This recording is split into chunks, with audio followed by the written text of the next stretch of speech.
Hey guys, it's Average, or welcome back, and today we're taking a look at a beautiful classic in the sim, the J3 Cub. It's the J3C65 Cub by Piper, and this is by Classic Aircraft Simulations. It's not out yet, this is a preview. I can tell you straight away from him that they're expecting this to be about £15. This is first aircraft, and looking forward to basically having a fair review. So we're going to have a quick look at it today, see what it's like. I was sent a copy of this. So, as a preview, obviously didn't pay for this. I'm looking at it as a prospective flyer. I like planes like the Cub, so we'll see if it really meets the desires here. So the J3, of course, is built originally between 1938 and 47 by Piper. Simple little design, high wing, fabric covered.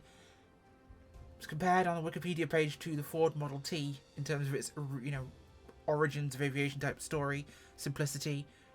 Now, of course, high-wing strut-based monoplane.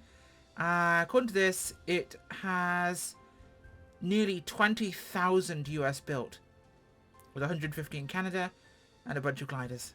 Yeah, including gliders somehow. Crazy little aeroplane. But, of course, modern ones are built in terms of reproductions. Cub Crafters of Washington do them too now. And they're still building those. There's, of course, the PA-11s, the Super Cubs, etc. So we're getting more and more and more versions. Now, let's take a look at the specifications on a J3C65. This thing, of course, one pilot, one passenger. Useful load about 205 kilos, 455 pounds.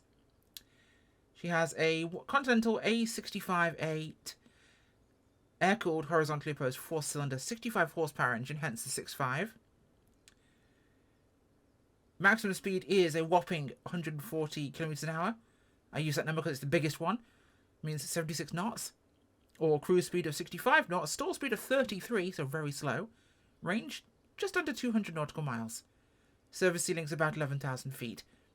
She won't get anywhere fast, but she'll get there in style. Now, as we're looking at trees here, we'll get off this. Now, there's only this version so far.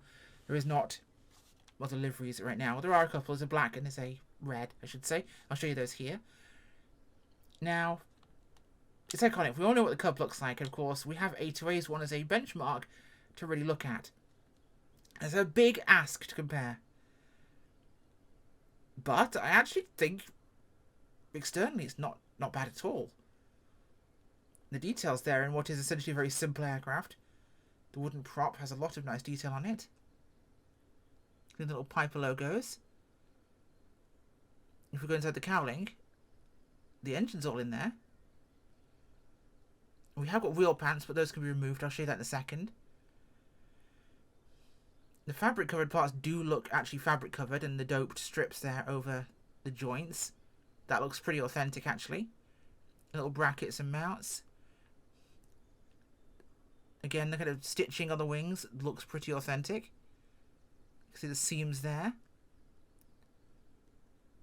Now, of course, you can see me here in the cockpit. If we go back inside and go to the little tablets included, and for a £15 aircraft, this is really kind of impressive in terms of what it comes with. We can go down to our options page here. We can have headphone sound, which dampens things down. Engine damage, yes, it has engine damage. Altimeter units, hectopascals, etc. Tablet units, pounds, kilos. Exhaust smoke. Debug cockpit persistence. We'll leave that on for now. MSFS pilot, we'll leave those off. One-click engine start if you want to, technically, but you can have realism. Airframe gauge and engine vibrations. Let's have some fun with vibrations there. Tablet vibration inhibit, it's useful so you can actually not have it doing silly things. Airframe camera forces, we'll leave that on. So if we go down here, oh no, we'll go back here. And brightness, of course, to control the tablet. Now down here we can put all our covers on. We can turn the radios in the back of the seat pocket off completely. Although I'd probably like that stitching to go away if you're going to be taking off the pocket. Looks a little weird otherwise. Black cylinder caps there. We can put the covers on. Chocks here. We can even take the wheel pants off. You can take the logos off the wing if you wanted to. Want to see the instruments change there? We can. Let's change the colour of them as well to black if you wanted to. A lot of nice little customizations there. So here, of course, we've got our oil. Start procedure, condition, repair, cold dark. So we can do that. Cargo weight, passenger, pilot, co-pilot. We click those and they're off. The default ones. I'd like the ability to switch between the female and the male as the pilot flying, by the way. Like, if you're going to have static figures as an option, cool. But, A, I'd like to see a visibility option to see them in the cockpit in first person. And B, at least let us switch the male and female around. Come on, if you're going to give us both, let us switch them around. So let's take a look at our little friends here. So we have a pilot and we have a passenger. Both actually really decent 3D models that don't look bad at all. Yeah, surprisingly good 3D models there. Probably scans. But yeah, I'd like to be able to switch those around. Let's have her be able to fly the plane. Come on. This is 2024. And I'm doing the review. Come on. So there's the cylinder caps. We have, of course, got our tie-downs there on the wings. Chocks. Bits and bobs all around here. Actually not bad at all, is it? Quite nice little piece of aircraft. I'm certainly impressed. Let's go back inside here. Right. So we'll take these. It's not going to matter because we're going to basically fly it with the MSFS avatar, and Captain Whiskers has to be in there, of course. Now we'll go back to our page here. We'll take off we'll leave the chocks on for now. Put the registrations. Oh, we can put them on top. The top. Oh wow, we can put them everywhere. We wanted to have them on. That's interesting. Take those off. Take the tie downs off. We'll put the wheel pants back on because it's quite nice to see those. It's not very common to get that option. Okie dokie. Now there is no manual yet because it's really just in late beta here. We can click and open the window. I'm finding the door a little bit tricky for me right now, but I do know that with that I can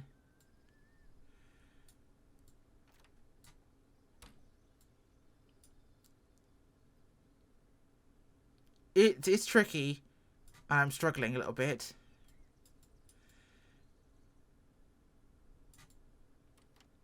It's not very intuitive at times. And some of the bits are a little bit less intuitive than others. I know it's doable. I just don't remember how to do it. Because I managed to get it to do it and I'm not sure how. So you'll forgive me there. That I know it is doable. It'll be in the menu how. I'm using the modern interaction system here. Again, it's one of these click in a direction type deals and I can't remember which one it is. So that down there is, of course, our car piece on off. Fuel on off there. Got ourselves some controls down here.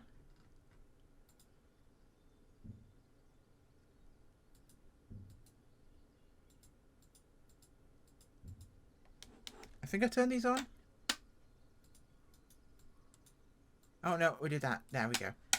Have to cycle them. So we have navcom, we have transponder. Pretty nice to have those as options.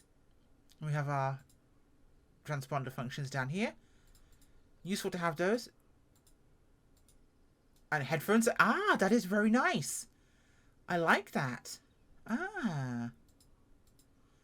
That is neat feature to actually make that visible. Okay. Let's get it started, shall we? So, unlatch the primer. Let's give it one pump of the prime.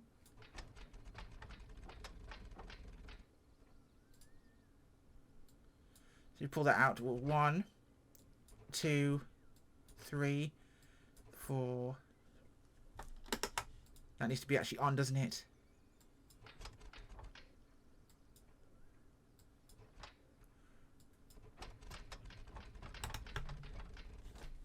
Right. Let's give this some beans, shall we? A bit more primer.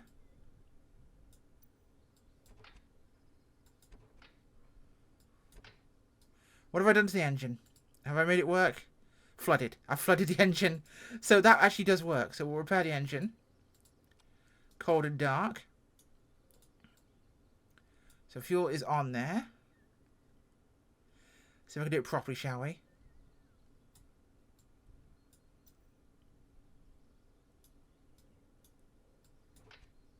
What have I not done? Throttle. Okay.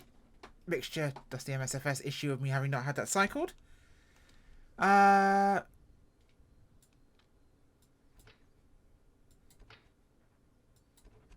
I going to flood it again? Primary strokes, no strokes. What have I done here? And it's not logging any rotations, so...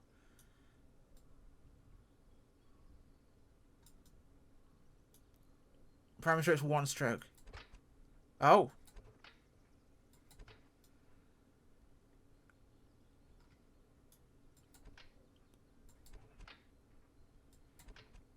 Okay, we have 6 on there and 1 stroke. And we're flooded. I did this last time. That's the thing. Like, I managed it the other time and it worked just great. So I'm not sure what I did wrong, but I'm, of course, being very spectacularly myself in the avengeful way.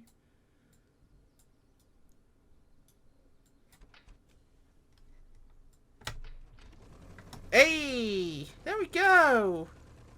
She starts, and it's jittery and juttery, and I love it. Oh, yeah. This feels like a cub. Right, before we go any further, we need to get rid of some things. Oh, that is shaky. No wonder we got the tablet shake down. Oh, my God. And that's with the tablet vibration inhibit. Yeah, let's do that, please. Okay, we have got the chocks out. They are confirmed out. What would be really cool is if this is tablet going to be here, it'd be cool to actually have a moving map option, even if it's just a static map that's not actually got your airplane moving on it. Or just a, Garmin Pilot style app on the tablet. So you could actually use that. It would be quite neat. Okay. Let's get ourselves taxied out here. We're at Regensburg here in Germany. Out to the runway.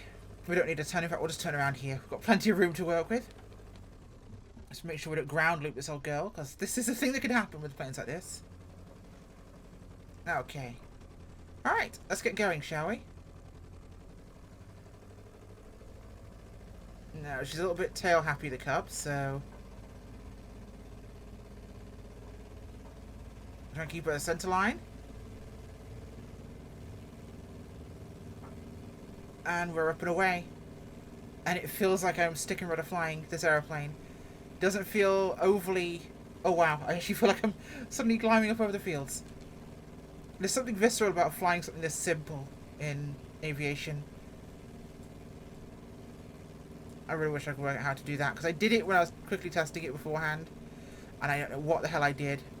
But like that, I can open now and drop that down. I just wish I knew what I was doing with the damn door. Or the upper door, even. Oh, headphones. It's nice and simple, but it's nice to have, right? The sounds aren't bad for a little engine. Ah! I did something!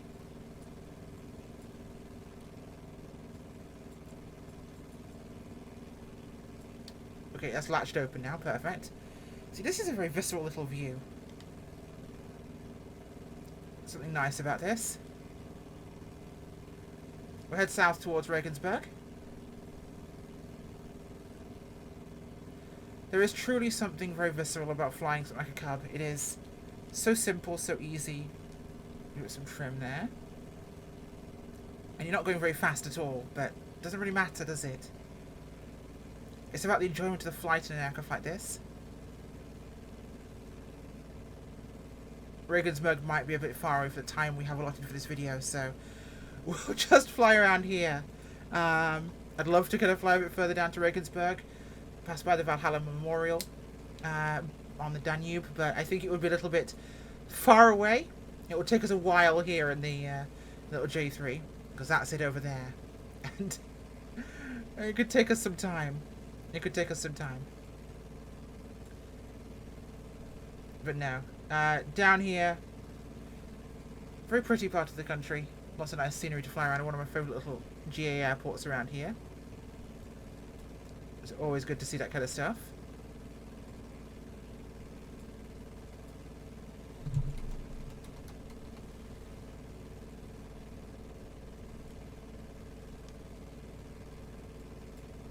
Right now, I think we're about just above Regenstauf, I think is this here. Probably is. I did want to go down to Regensburg itself and see the Dom, because I have a mod for the cathedral down there, but that's going to take us 20 minutes to get to, so we won't do that. We can go on a little flying tour of all the scenic options another day. But I will include the link to their Discord for classic aircraft simulations in the video description, so check that out. And you'll be able to find information on the aircraft and its release there. You'll also be able to find information on the upcoming projects, the progress with it, other features and functions. You can make suggestions. People have made some suggestions like floats already. So watch this space, keep an eye on things. Like I said, my suggestions, what I'd like to see with this aircraft is ability to switch the stock pilots around. So if you've got the feature to use those, let me have the woman pilot, please. Come on. It's actually a pretty nice 3D model. So give me a change to not look at myself for once. Make that door easier to use, because that's confusing and weird. And I'm not sure why it does that. I probably lost the airfield. I don't know where it is. I think it's this way somewhere. We'll have to find it as we fly. And we'll be landing back to where we took off due to it being very much a sloping runway.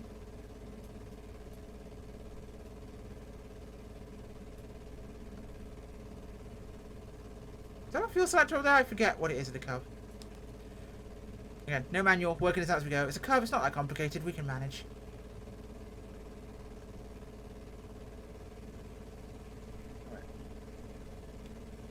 The Autobahn is there. The question is, where's the airfield? It's north of here somewhere. Just not sure where somewhere is. Like I said, she's not big, she's not clever, she's not fast. But it is a very pretty and very nicely made model. And for what he's expecting to charge, that is a bloody steal. I would snap that up. Like, I could complain and say, well, I don't really like the wood grain. Or the seat texture's a bit cheap looking. It doesn't look as aged as a Cub would look, or it doesn't look like it's got as much detail. I could say that, but that's really not worth it. There it is, ahead of us. We'll be on joining on base. I could say that, but at the same time, it's really not that bad. Let me just turn this vibration down, because it is pretty fucking nuts. Excuse me, that's probably one of the first times I've sworn doing something like this. There we go. You don't like it, you can turn it all the way down. Basically nothing. I'll give it something because it's much more interesting that way. Now I could be looking at my airspeed, but I'm not looking at the airspeed at all in the Cub when I'm flying it. I'm very much feeling the airspeed in this aircraft. Bring it down here.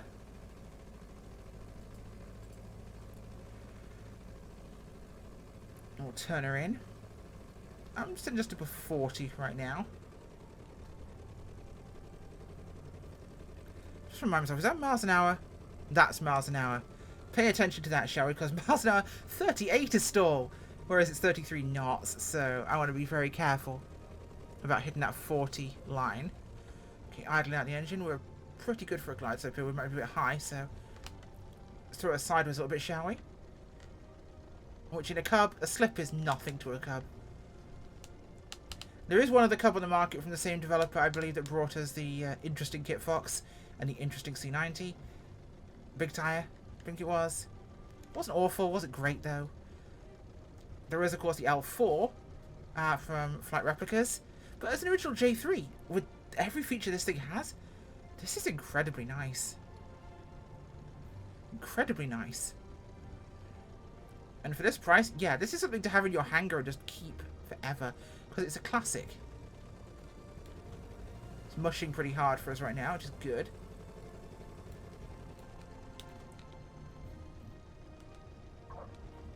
Oh, chirp, chirp, chirp. There we go. Ah, no, come back. The tail dragger's not parked until it's in the hangar and you're in the bar. I maintain that statement is a rule of life in aviation. Once this thing has chocks and you're in the airport bar, then you stop flying. I'm pretty sure they have beer on tap there, so just fancy way to pull up to you here, not run into the JL3. I've actually loved this airport since I've tested the Breezer Sport here. Wanted an excuse to come back. Lovely little East German airport. Oberhub. Right, there we are. We'll cut our fuel out here.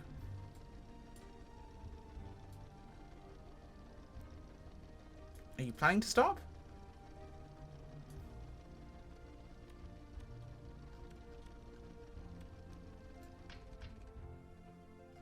Oh, yeah.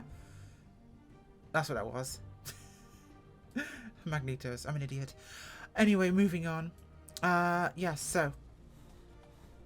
15 quid. A bagload of features. Very fun little plane to fly. I think it would be really, really, really stupid to miss this one. That is a super neat little aircraft, and honestly, I love that. I can put my stuff everywhere. You'll never miss it. Or I can take it off completely. Just have it on the tail. That's neat. I will absolutely be, I was given a copy of this, but I will be buying a copy to support this developer when this comes out. That's how much I want this. Look forward to it. Thanks for watching. Bye.